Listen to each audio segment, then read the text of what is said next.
અમદાવાદમાં હોર્ડિંગ્સની જગ્યા વધશે અને લોકોની અવરજવરવાળા વિસ્તારમાં લગાવાશે હોર્ડિંગ્સ।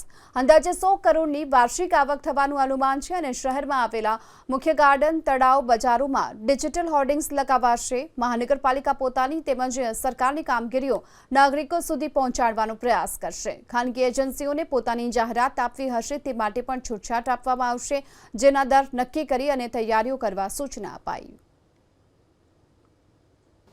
મહાનગરપાલિકાની અંદર જે ફૂટફોલ વધારે હોય છે તેવા ગાર્ડનો, દાખલા તરીકે કાંકરિયા ગાર્ડન હોય, વસ્ત્રાપુર લેક હોય, પરિમલ ગાર્ડન હોય, પૂર્વ વિસ્તારનું ગાર્ડન હોય, આવા જે ગાર્ડનો છે 8 થી 10 થી 12 પ્રકારના ગાર્ડનો, તેની અંદર LED પર રાજ્ય સરકાર, મહાનગરપાલિકા અને આપણે વાત કરીએ કે કેન્દ્ર સરકાર વહીવંદના યોજના હોય, BRTS અને AMTS 65 વર્ષથી ઉપરનાને ફ્રી કરી એ યોજના હોય, તદુપરાંત એને urban health centre malaria related હોય, આ બધી જ માહિતી એ જ્યારે ફૂટફોલ પર જ્યારે આવતા હોય ત્યારે એ લોકોને સહેલાઈથી મળી શકે એ માટે LED સ્ક્રીન પર દર્શાવવામાં આવશે।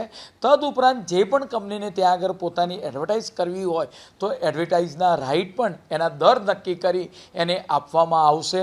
આમ આપણે વાત કરીએ કે નગરજનોને આપણે ટેમ્પરેચર હોય, ક્લાઉડી વાતાવરણ, વરસાદ અને વિવિધ યોજના, આ બધી જ માહિતી જે લોકો વોકિંગમાં આવતા હોય છે એ તમામ લોકોને આ માહિતી સરળતાથી પ્રાપ્ત થઈ શકે।